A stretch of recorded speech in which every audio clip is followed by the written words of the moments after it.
Quran itu ada 8 jenis rizki. Ada yang dicari capek, ada yang nyarinya sebentar, rizkinya datang. Yang hebat, ada yang belum nyari, rizkinya datang. Yang dahsyat, yang nyari bapaknya, yang dapat anaknya. Ada. Yang luar biasa, yang disiapkan anaknya, yang dapat bapak ibunya. Jadi yang mengerjakan anaknya, tapi yang dapat rizkinya bapaknya, ibunya, pamannya, temannya, kakeknya, neneknya, gurunya, tetangganya. Mirip kayak orang masuk mobil Kijang tahun 90-an. Ada kakek, ada nenek, ada paman, ada ibu, ada macam-macam.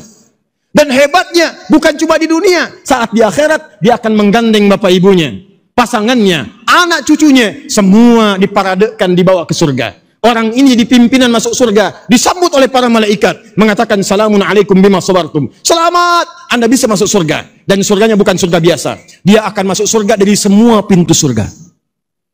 Nanti ada ayatnya, itu di Quran surah 13 ayat 23 sampai dengan ayat 24.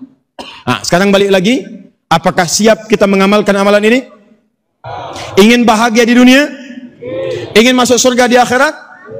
Baik.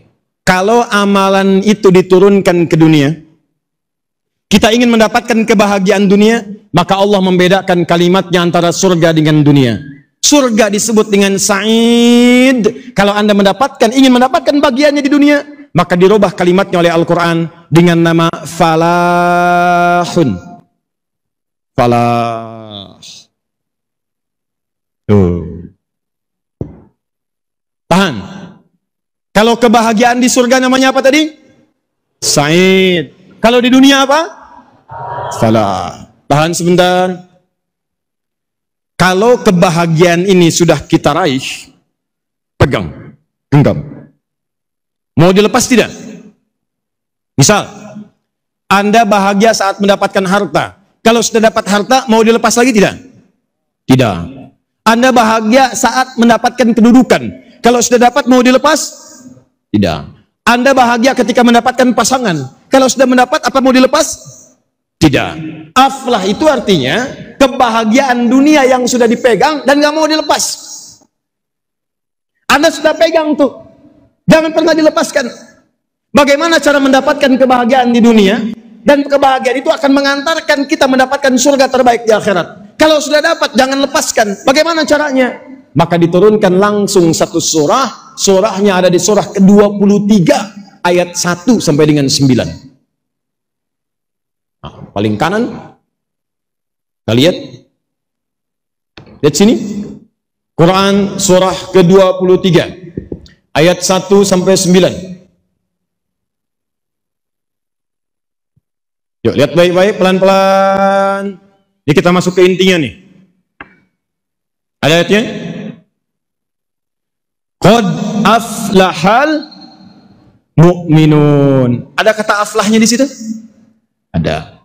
Qad harfu tahqiqin, huruf yang menjamin kepastian.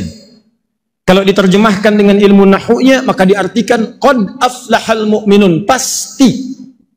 Al-mu'minun, orang-orang beriman itu aflah, akan menggenggam kebahagiaan di dunia dan dia akan bahagia di akhirat.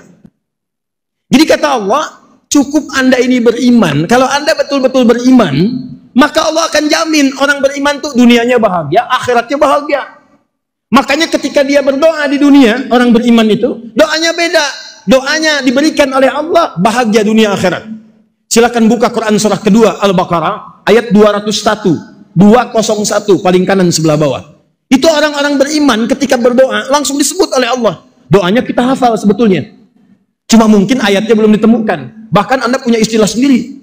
Rabbana atina fid dunya wa fil akhirati hasanah wa qina.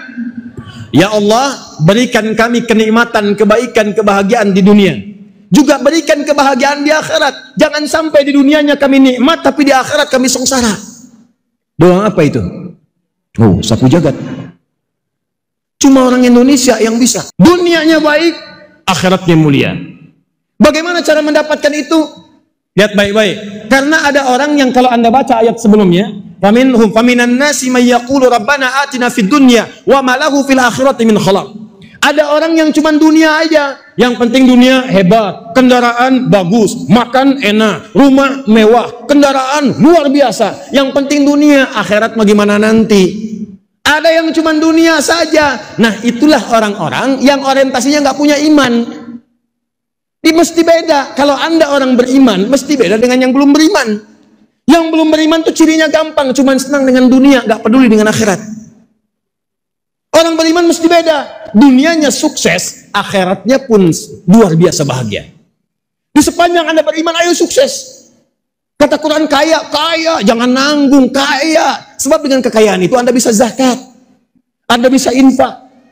Kalau nggak punya uang, bagaimana kita zakat? Kalau nggak ada harta, bagaimana kita infak? Kalau nggak cukup harta, bagaimana haji dan umrah? Kata Quran, ayo dapatkan. Dunianya bahagia, akhiratnya mulia. Nah, sekarang kata Allah satu, orang beriman saya jamin pasti dia akan bahagia dunia dan akhirat. Jangan-jangan di kantor Anda hebat, di rumah Anda gelisah. Jangan-jangan di rumah Anda bahagia, tapi pekerjaan Anda punya masalah. Jangan-jangan di rumah bagus, di kampus ada persoalan. Jangan-jangan di kantor hebat, di rumah bagus, tapi dengan tetangga punya persoalan. Kata Quran beda, orang beriman tuh dimanapun dia menapak, dimanapun dia tinggal, maka dia mendapatkan kebahagiaan yang hakiki. Pertanyaannya, Ustadz, kalau ada orang mengaku beriman tapi belum sempurna kebahagiaannya, maka apa masalahnya? Apa amalan yang kurang? Apa persoalannya? Kata Allah, boleh jadi dia tidak mengamalkan rumus-rumus kebahagiaan yang disebutkan dalam Al-Quran. Sekarang lihat baik-baik, rumus yang pertama. Saya cukupkan sampai sini nanti, rumus pertama. Kalau nanti ada pertanyaan kita diskusikan, kalau tidak ada kita nanti detilkan. Perhatikan baik-baik, ini yang paling penting nih. Dari sekian apa yang saya sampaikan. Satu, amalan pertama. Kalau Anda ingin bahagia dunia, termasuk sukses pekerjaannya, di rumah tangga bahagia, maaf, di rumah bahagia, kantor bahagia, di kampus juga senang, di kehidupan sosial senang, amalan pertama kata Allah, perhatikan baik-baik, perhatikan ayat keduanya. Qad aflahal mu'minun, ayat keduanya, alladzina hum fi salatihim khashi'un. Satu, amalan pertama, jika Anda ingin masuk surga, bahkan surganya surga Firdaus, karena nanti di ayat yang ujungnya dari 9 itu, begitu nyampe ke ayat itu akan disebutkan ulaika humul warithun alladzina yarithuna al-firdausa hum fiha khalidun. Satu, kata Allah, tahan, orang ini saat di dunia khusyuk salatnya. Salat.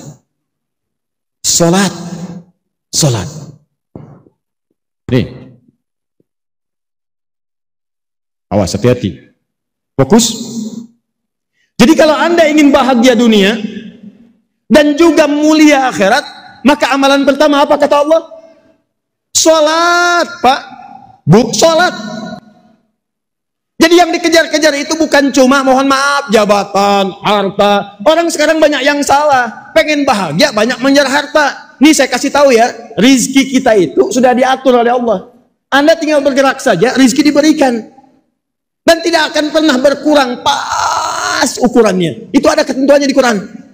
Quran surah ke-51 ayat 22. Kata Allah, wa fis samai rizqukum wa ma tu'adun. Kamu jangan takut tentang rizki. Rizki kamu itu sudah saya tetapkan, akan saya berikan, gak akan pernah tertukar.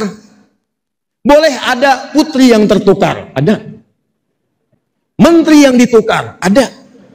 Tapi tidak ada rizki yang tertukar. Setiap kita itu sudah pasti takarannya jelas. Ada yang 1 miliar, ada yang 100 miliar, ada yang 1 triliun. Anda mau kerja apa aja, sepanjang bergerak, maka rizki akan turun kepada Anda. Nih, kalau nggak percaya ya, buka Quran surah 11 ayat yang ke-6. Saya kasih contoh nih. Wa ma min dabbatin fil ardi illa 'ala Allahi rizquha. Jangankan manusia, kata Allah, selevel hewan melata aja yang merayap, yang bahkan gerakannya lambat. Jangankan manusia, hewan melata saja saya telah tetapkan rizkinya.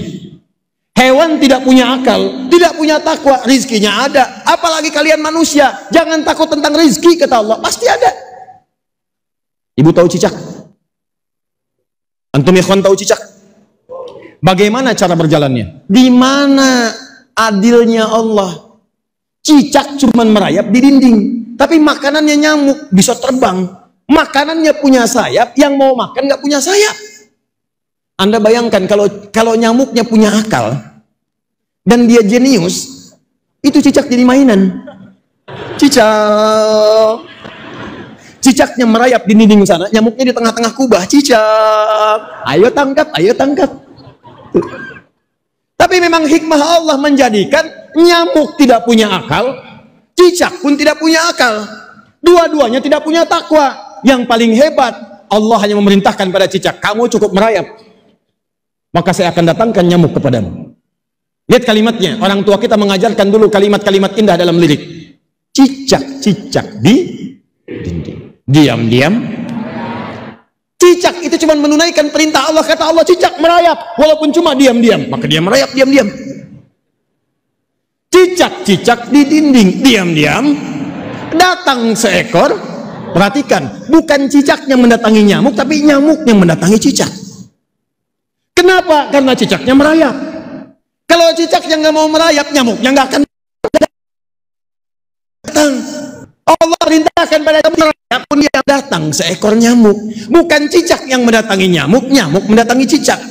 Datang seekor nyamuk, lalu silahkan. Ayo. Tuh. Jadi kalau urusan rezeki jangan takut. Makanya salah kalau ada orang mengukur kebahagiaan dengan harta. Begitu hartanya hilang, maka hilang kebahagiaannya. Karena itu banyak terjadi di rumah tangga. Ukuran kebahagiaannya itu materi, harta. Begitu hilang hartanya, masalah di rumah tangganya. Banyak salah ukur. Yang diukur itu cuma materi, penampilan, wajah, ganteng, cantik. Begitu memudar, hilang kebahagiaannya. Maka kata Allah, kalau Anda ingin latihan mendapatkan kebahagiaan, maka yang pertama, dapatkan kebahagiaan itu dengan ikhtiar. Salat, salat, salat.